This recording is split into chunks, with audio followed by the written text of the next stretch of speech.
नमस्कार दोस्तों, आज के 10 महत्वपूर्ण करंट अफेयर्स प्रश्न आपकी परीक्षा के लिए बेहद महत्वपूर्ण हैं।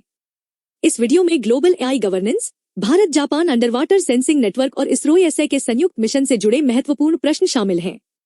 देखते हैं आप 10 में से कितने सवालों का सही जवाब दे पाते हैं। तो चलिए शुरू करते हैं।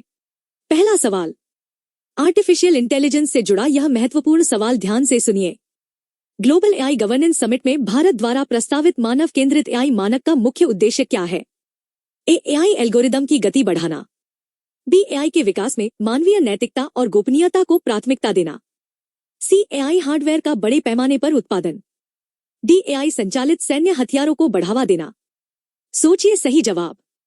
सही उत्तर है बी, एआई के विकास में मानवीय नैतिकता और गोपनीयता को प्राथमिकता देना। व्याख्या, इस मानक का उद्देश्य यह सुनिश्चित करना है कि एआई तकनीक का विकास मानव अधिकारों के अनुरूप हो और डेटा गोपनीयता का उल्लंघन न हो।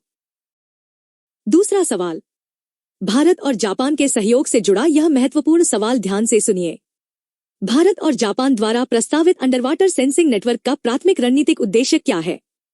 ए, केवल समुद्री संसाधनों की खोज। बी, इंडो पैसिफिक क्षेत्र में समुद्री गतिविधियों की वास्तविक समय में निगरानी। सी, अंतर्राष्ट्रीय जलमार्गों में पर्यटन को बढ़ावा देना। डी, गहरे समुद्र में फाइबर ऑप्टिक केबल बिछाना। सोचिए सही जवाब। सही उत्तर है बी, इंडो पैसिफिक क्षेत्र में समुद्री गतिविधियों की वास्तविक समय में निगरानी। व्याख्या, यह नेटवर्क इंडो पैसिफिक क्षेत्र में समुद्री सुरक्षा को मजबूत करने और समुद्री गतिविधियों की रियल टाइम निगरानी की क्षमता बढ़ाने के लिए विकसित किया जा रहा है। तीसरा सवाल, ऊर्जा क्षेत्र से जुड़ा यह महत्वपूर्ण सवाल ध्यान से सुनिए। एशियन डेवलपमेंट बैंक यानी एडीबी द्वारा घोषित एनर्जी ट्रांसफॉर्मेशन फंड का भारत की स्मार्ट ग्रिड परियोजना के लिए क्या लाभ है? ए, पारंपरिक कोयला बिजली संयंत्रों का विस्तार। बी, बिजली वितरण नेटवर्क का आधुनिकीकरण और नवीकरणीय ऊर्जा का एकीकरण। सी, केवल ग्रामीण क्षेत्रों में मुफ्त बिजली कनेक्शन। डी, परमाणु ऊर्जा उत्पादन को प्राथमिकता देना। सोचिए सही जवाब। सही उत्तर है बी, बिजली वितरण नेटवर्क का आधुनिकीकरण और नवीकरणीय ऊर्जा का एकीकरण।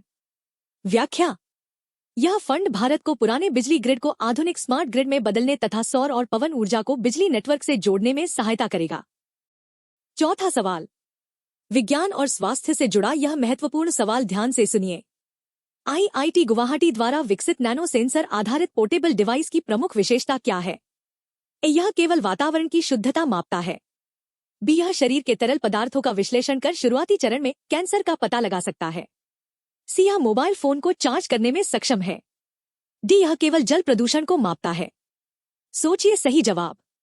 सही उत्तर है बी, यह शरीर के तरल पदार्थों का विश्लेषण कर शुरुआती चरण में कैंसर का पता लगा सकता है।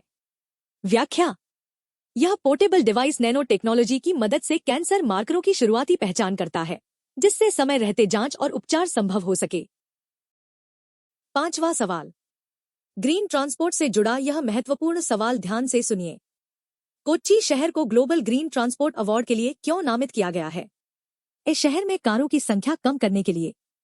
बी, पूर्णतः सौर संचालित मेट्रो और इलेक्ट्रिक वाटर मेट्रो प्रणाली के लिए। सी, केवल चौड़ी सड़कों के निर्माण के लिए। डी, शहर में नए एयरपोर्ट बनाने के लिए। सोचिए सही जवाब। सही उत्तर है बी, पूर्णतः सौर संचालित मेट्रो और इलेक्ट्रिक वाटर मेट्रो प्रणाली के लिए। व्याख्या, कोच्चि की वाटर मेट्रो दुनिया की पहली बड़ी इलेक्ट्रिक जल परिवहन परियोजनाओं में से एक है, जो कार्बन उत्सर्जन कम करने और पर्यावरण अनुकूल सार्वजनिक परिवहन को बढ़ावा देती है। 5 सवाल पूरे हो चुके हैं। आपने अब तक कितने सवालों के सही जवाब दिए? अपना स्कोर कमेंट में जरूर बताइए।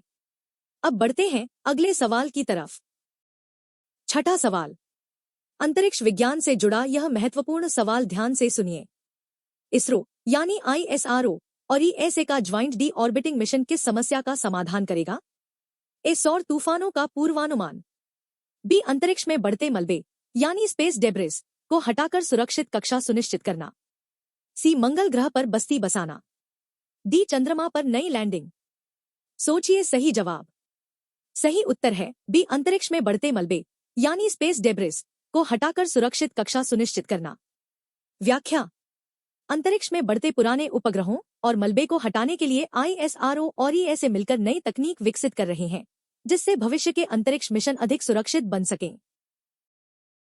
सातवां सवाल, सेमीकंडक्टर और एआई से जुड़ा यह महत्वपूर्ण सवाल ध्यान से सुनिए। एनवीडिया के साथ भारत के सेंटर ऑफ एक्सीलेंस का प्राथमिक कार्य क्या है? A gaming software banana. B semiconductor निर्माण के लिए आवश्यक चिप डिजाइनिंग और एआई कौशल प्रदान करना। सी मोबाइल फोन का निर्माण। डी कंप्यूटर हार्डवेयर की मरम्मत। सोचिए सही जवाब। सही उत्तर है बी सेमीकंडक्टर निर्माण के लिए आवश्यक चिप डिजाइनिंग और एआई कौशल प्रदान करना। व्याख्या। भारत में सेमीकंडक्टर क्षेत्र को आत्मनिर्भर बनाने के लिए इस सेंटर ऑफ एक्सीलेंस में युवाओं को चिप डिजाइनिंग और आर्टिफिशियल इंटेलिजेंस का उन्नत प्रशिक्षण दिया जाएगा। 8वां सवाल। डिजिटल अर्थव्यवस्था से जुड़ा यह महत्वपूर्ण सवाल ध्यान से सुनिए। तमिलनाडु की डिजिटल एसेट कस्टडी पॉलिसी किस प्रकार के स्टार्टअप्स के लिए बनाई गई है? E commerce startups. B blockchain और डिजिटल संपत्ति सुरक्षा से जुड़े फिनटेक स्टार्टअप्स। सी केवल फूड डिलीवरी स्टार्टअप्स। डी केवल शिक्षा स्टार्टअप्स। सोचिए सही जवाब। सही उत्तर है बी ब्लॉकचेन और डिजिटल संपत्ति सुरक्षा से जुड़े फिनटेक स्टार्टअप्स।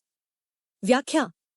यह नीति ब्लॉकचेन आधारित डिजिटल संपत्तियों को कानूनी सुरक्षा प्रदान करने और सुरक्षित कस्टडी मॉडल विकसित करने के उद्देश्य से तैयार की गई है। 9वां सवाल। उत्तर प्रदेश से जुड़ा यह महत्वपूर्ण सवाल ध्यान से सुनिए। गोरखपुर में फ्लाइंग स्कूल खोलने का मुख्य उद्देश्य क्या है? ए केवल लड़ाकू विमानों की ट्रेनिंग। बी कृषि कार्यों जैसे फसल छिड़काव और निगरानी के लिए ड्रोन पायलट तैयार करना। सी हवाई यात्रियों के लिए pilot training. D space tourism के लिए ट्रेनिंग। सोचिए सही जवाब। सही उत्तर है बी कृषि कार्यों जैसे फसल छिड़काव और निगरानी के लिए ड्रोन पायलट तैयार करना। व्याख्या। कृषि क्षेत्र में आधुनिक तकनीक को बढ़ावा देने के लिए राज्य सरकार ड्रोन तकनीक और प्रशिक्षित ड्रोन पायलट तैयार करने पर विशेष जोर दे रही है। 10वां सवाल। उत्तर प्रदेश से जुड़ा यह महत्वपूर्ण सवाल ध्यान से सुनिए। बलिया को भोजपुरी हेरिटेज सर्किट का नोडल केंद्र क्यों बनाया गया है? ए यहाँ की भौगोलिक स्थिति और भोजपुरी संस्कृति के संरक्षण के लिए। बी केवल बड़े उद्योग के लिए। सी यहाँ के प्रसिद्ध मंदिरों के लिए। डी बंदरगाह विकास के लिए। सोचिए सही जवाब। सही उत्तर है यहाँ की भौगोलिक स्थिति और भोजपुरी संस्कृति के संरक्षण के लिए।